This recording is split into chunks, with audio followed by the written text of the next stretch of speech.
तत्पदं दर्शितं येन तस्मै श्रीगुरवे नमः।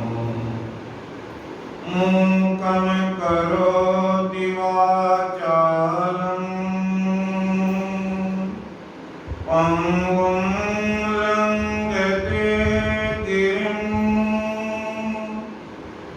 तत्कृपातमहं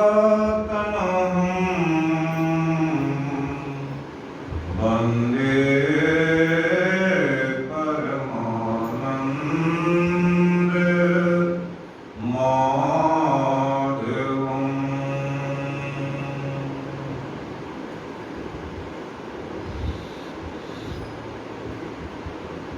प्रातःस्मरणीय अनंत श्री विभूषित सद्गुरु महाराज के चरणों में सतकोटि नमन। मंचासीन बाबा के चरणों में नमन। उपस्थित धर्मानुरागी सज्जन धर्मानुरागी महात्माओं को नमन। आज सुबह ही श्रीमद् भगवद गीता के प्रथम अध्याय की कुछ बातें सुबह में हम लोग सुने। अब प्रथम अध्याय के कुछ बातें और दूसरे अध्याय में जिसे ज्ञान का स्रोत कहा गया, जिसमें भगवान कृष्ण की वाणी है, उस वाणी को हम लोग श्रवण करेंगे, कुछ बातों को जानेंगे और जानने से क्या होता है, ज्ञान होता है। उस ज्ञान की बात कौन सुनना चाहते, जिसे ज्ञान की बात सुनने में अच्छे कब लगेगी, जब ज्ञान की आवश्यकता होती है तब। इसलिए बड़ी आवश्यकता है ज्ञान को जानने के लिए अपने अंदर में वैसी प्यास हो, तब तो कोई जानने के लिए चाहता है। संसार के लोगों में ज्यादातर लोग नास्तिक हैं, फिर कुछ क्या है अज्ञेयवादी, जिसे ज्ञान नहीं है वे भी कुछ बोलते। तीसरे किस्म के लोग हैं जिसे संशयवादी करते, प्रत्येक बात में संशय लगी रहती है। और कुछ ही लोग अध्यात्मवादी, जो नास्तिक है तो नास्तिक है ही, वो ईश्वर को नहीं मानते। उसमें जो आस्तिक हैं ज्ञान के अभाव में उसे अज्ञेयवादी, अज्ञानता के शिकार होने के कारण बहुत सारी बातों की विश्लेषण स्वयं कर। तीसरे जो है संशयवादी। इसलिए गीता में आता है श्लोक, अज्ञेयं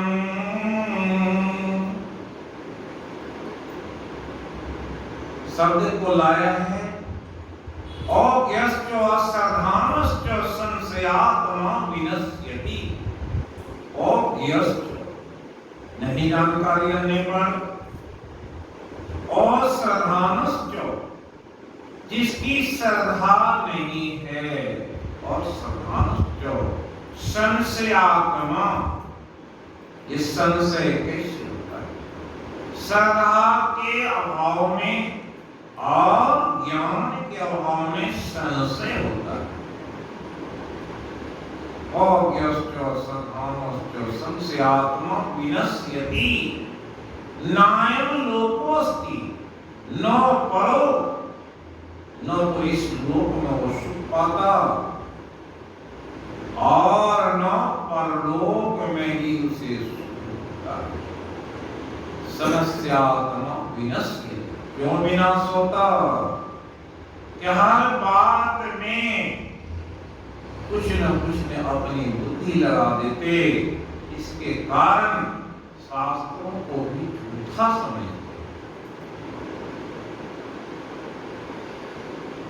अभी आप सुन रहे हैं सुबह से गीता की कुछ महत्वपूर्ण बातों को। आज भगवान बुद्ध के भी जन्म दिवस है, इसलिए भगवान बुद्ध के जो विचार हैं, जो दर्शन हैं, आज के दिन में उसके भी कुछ अंश को हम लोग श्रवण करेंगे। और सुबह में सुने, धर्म क्षेत्रे कुरुक्षेत्रे समवेतायुत्सवः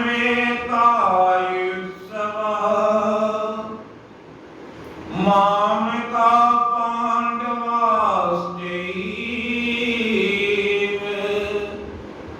किमे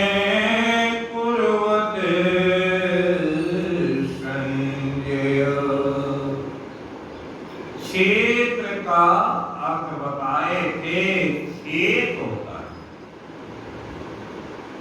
आप सभी ग्रामवासी किसान हैं। खेत की तैयारी महत्वपूर्ण है। फिर खेत में जो बीज डालेंगे वही तो एक समय में फसल के रूप में आएगा। कौन सी बीज किस खेत के लिए उपयुक्त है कौन जानता? एक सच्चा किसान जानता है कौन से बीज डालें। जैसा बीज डालेंगे वैसे अंकुरित होकर के वो अपने स्वरूप में आएगा तो उसका फल लगेगा। कबीर साहब कहने की कृपा की, रोपा पेड़ बबूल का आम कहाँ से होई। अगर अपने खेत में बबूल के पेड़ लगाए और समय पर आम के फल चाहेंगे तो इसलिए इस शरीर में दो को तो जानने की बात सुबह में बताए। इसी में कर्म क्षेत्र है, धर्म क्षेत्र है, और इसके अलावे जो है वह आत्मा। जब क्षेत्र को जान लेंगे तब उसमें रहने वाला जो क्षेत्रज्ञ है उसको जानेंगे। तब पता चलेगा कि क्षेत्र क्षेत्रज्ञ का क्या संबंध है। इसलिए बहुत महीनता से जानने पर तब समझ में आता है कि भक्ति कैसे करें। बीज डाले कर्म क्षेत्र में है तो जो बीज डालेंगे उससे कर्म बनेगा, वो कर्म बंधन का कारण बनेगा। धर्म क्षेत्र में भी बीज डालेंगे, उसमें भी जो बीज है वो बढ़ेगा। तो धर्म क्षेत्र में ही वो वृक्ष बनेगा। कर्म क्षेत्र के वृक्ष और धर्म क्षेत्र के वृक्ष कैसे होंगे?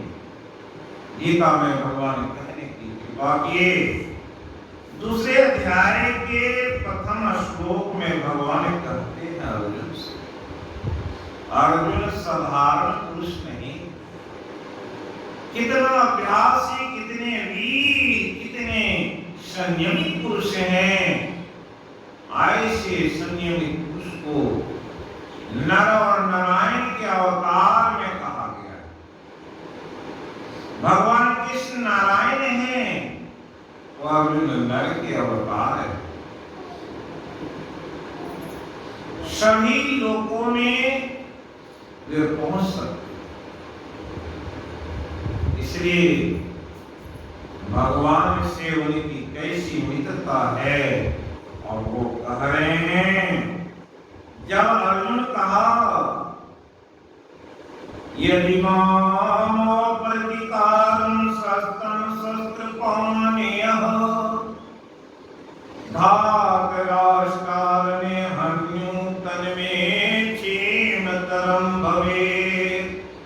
रथ के पीछे में जाकर के बैठ गए और आंखों में आंसू है और तब बोले, रथ के पीछे में 20 ससरम चापम संविघ्ने मानस विशाल। अब हमें तो न राज चाहिए न धन चाहिए, कुछ भी नहीं चाहिए। वैसी स्थिति में भगवान मुस्कुराते हुए कुतस्त्वा कश्मलमिदं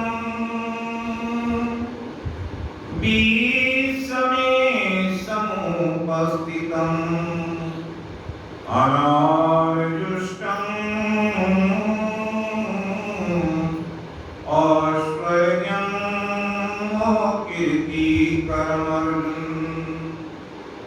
हे अर्जुन, कुतस्त्वा कश्मलमिदं, कहां से ये पाप तुम्हारे मन में समा गया। 20 समय समुपस्थित, एक समय पर कोई बात होती है। कहां खड़े हो? लड़ाई के मैदान में, और उस रथ पर आरूढ़ होकर के दोनों सेनाओं के बीच में खड़े अपने जो पितामह पुत्र बाप अपने ससुर साला जितने संबंधी हैं उसे देख करके तुम्हारे मन में अनार्जुष्टम और सत्यम और कीर्ति कर्म, जो बात आई है, जो विषाद आई है, वो कैसा है? अनार्ज, एक तुम वो कौन? वीर पुरुष, आर्य पुरुष, एक क्षत्रिय। एक क्षत्रिय लायक बात नहीं है। नौ ऐश्वर्यम और कीर्ति, ऐसा नहीं है, ऐसा नहीं करने से तुम स्वर्ग में चले जाओगे, और ऐसा भी नहीं है कि तुम्हारी कीर्ति हो जाएगी।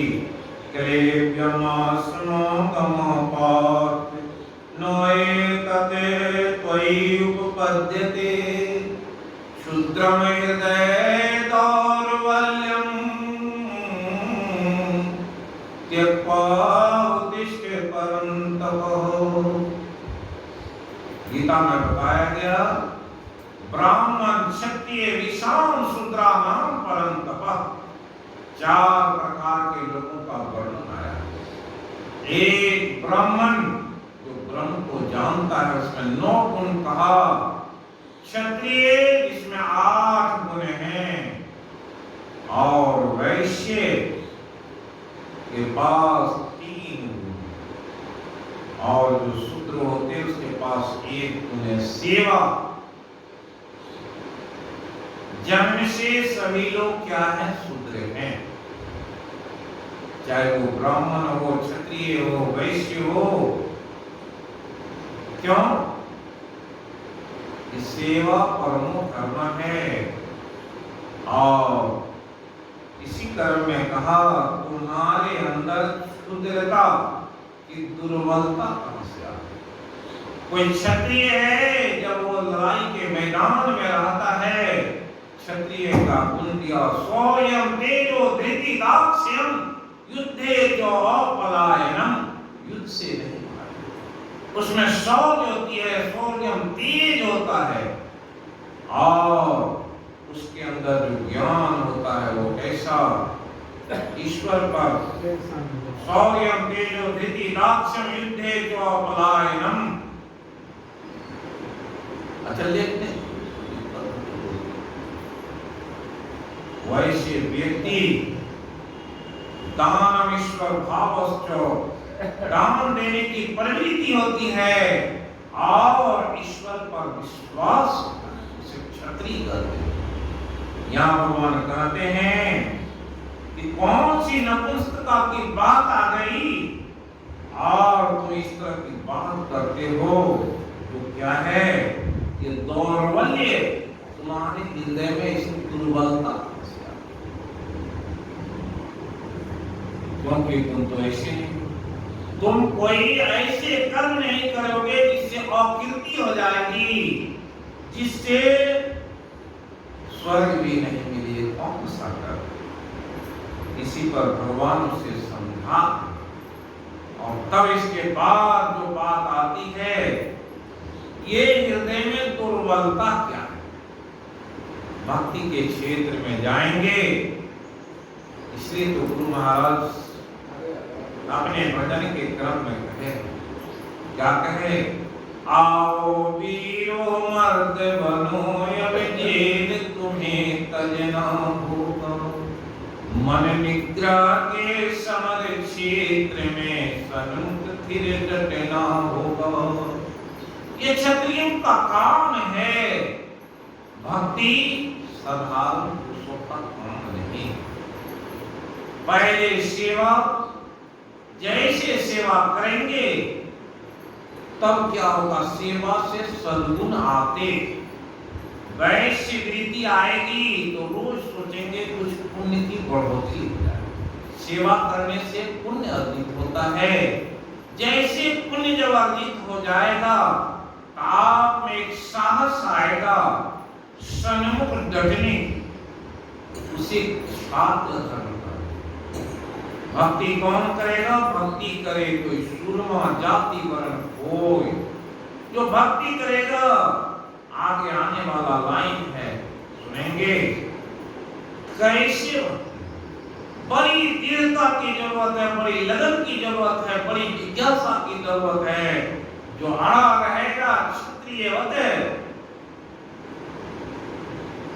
तो वो पाप आएगा। महर्षि मेनी परमानंद महाराज के जीवन से तो देखिए, 18 महीने तक युद्ध के मैदान में लड़ते रहे। किससे?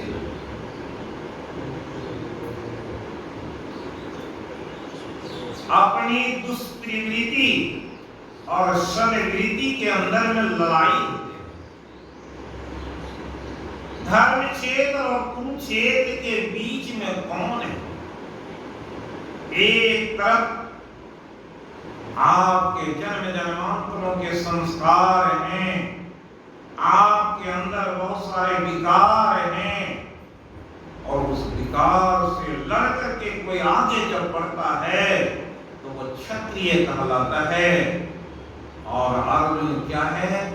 एक माध्यम है, और भगवान उसे समझा रहे हैं, तुम युद्ध के मैदान में तो आए, लेकिन यहाँ आकर के फिसलना चाहते हो, फिसलो, डट के सामना करो, आओ वीरो मर्द बनो।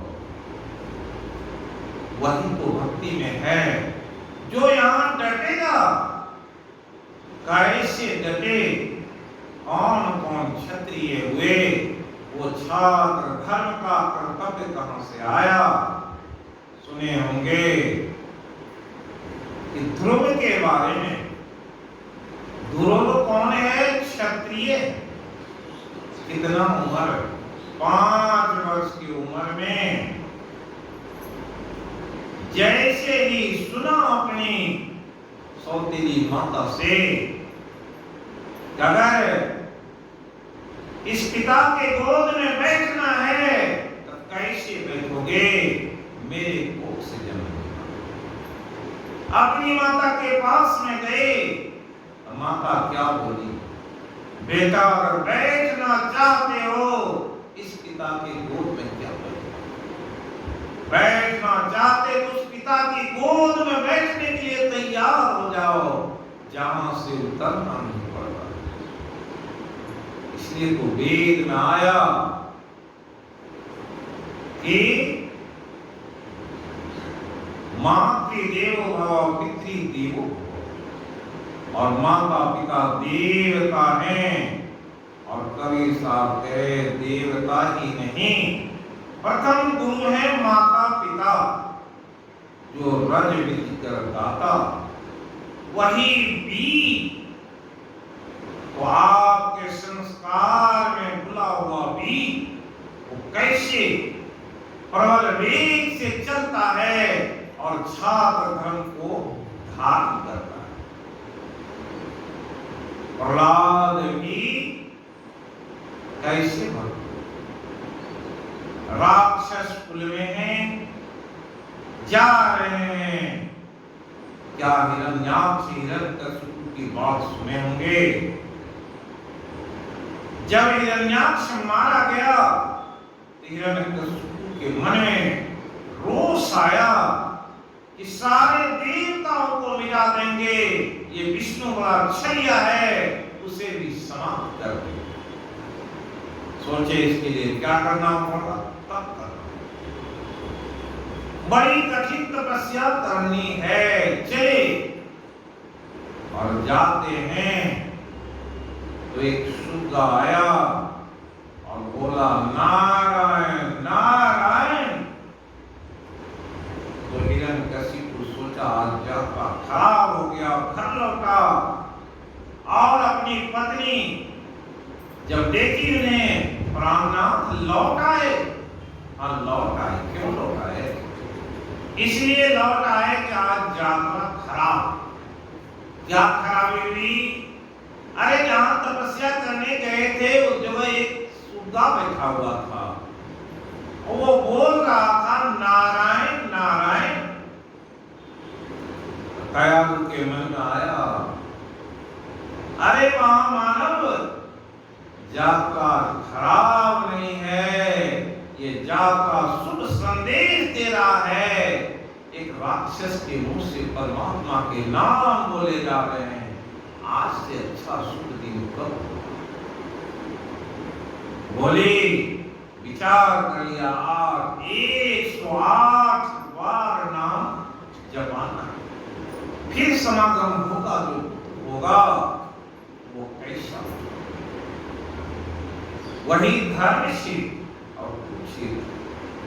धर्म क्षेत्र के मालिक है हिरण्यकशिपु और धर्म क्षेत्र में किसकी बुद्धि निवास कर रही है? कयाधु की। समझ रही? और सोची आज काम बनाना है तो कैसे बनाना?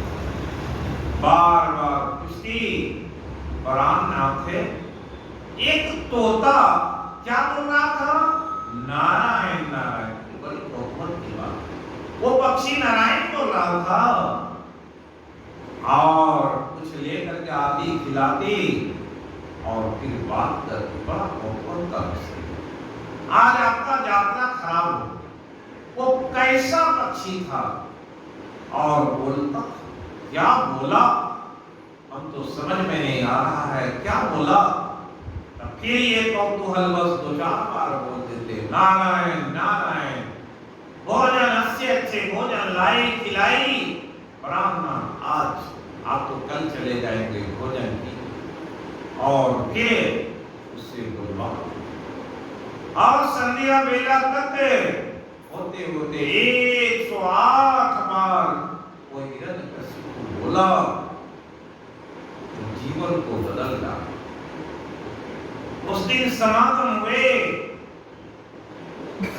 तो कैसा बीज पड़ा सबको मालूम कि जब जाने इंद्र की हिरण्यकशिपु और लड़ाई के लिए तैयार रहता है, इसलिए वो कहां गया है? तपस्या में।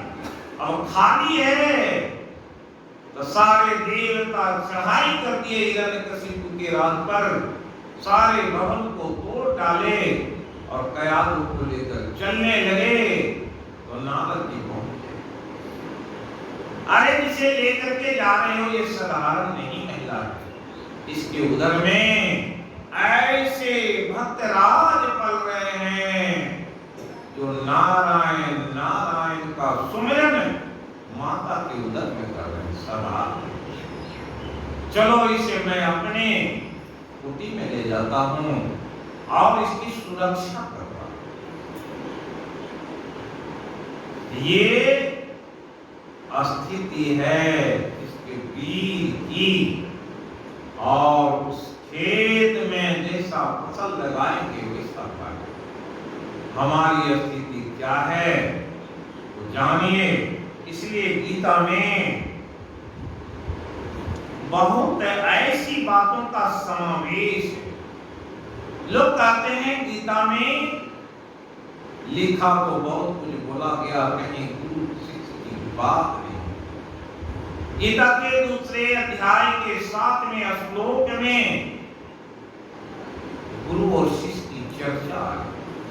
कार्पण्य दोषोपहत स्वभाव पृच्छामि त्वां धर्म समूढ़ चेता शात निश्चितं रोहितन में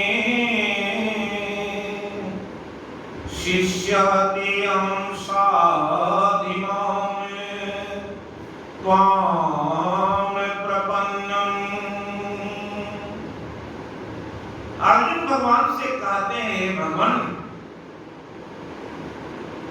मैं तो कृपणता का दोष, कृपण कौन होता है, कंजूस कौन है, जो परमात्मा के नाम का चिंतन नहीं करता, गुरु के द्वारा बताए हुए मंत्र का जाप नहीं करता, वो उसे कंजूस कहा। क्यों? वो तो कंजूसी कर रहा है भगवान के नाम को लेने में।